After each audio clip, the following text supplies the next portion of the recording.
Okay, I have one question. Yes.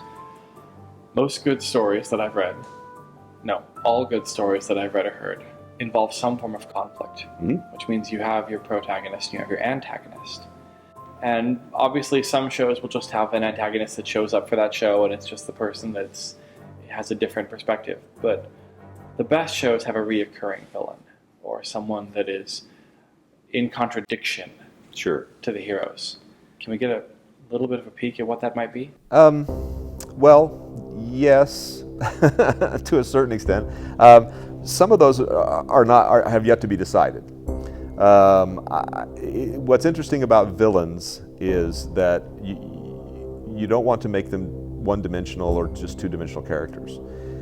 Any character in a great story, and you mentioned that these are all the best stories that you've ever read, all the really great stories. All the characters are three-dimensional characters. Everybody's not always good, everybody's not always bad. I've always thought that it would be very interesting to take a character that is clearly the bad guy, but show everything from that character's point of view. What that character is doing is perfectly logical to him or her.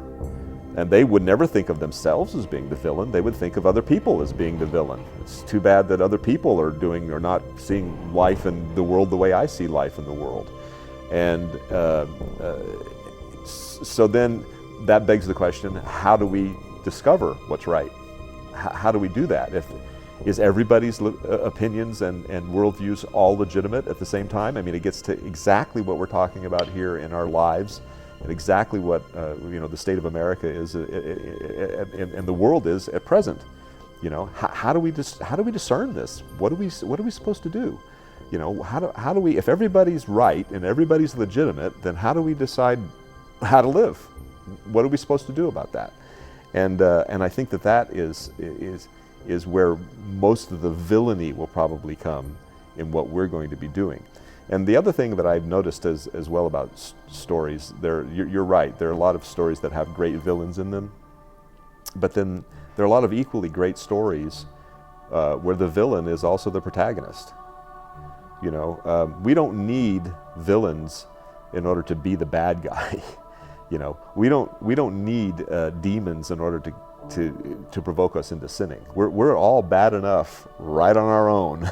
We don't have to have other people prompting us to do bad things. So a lot of great character development and a lot of great lessons about building character come from those kinds of stories.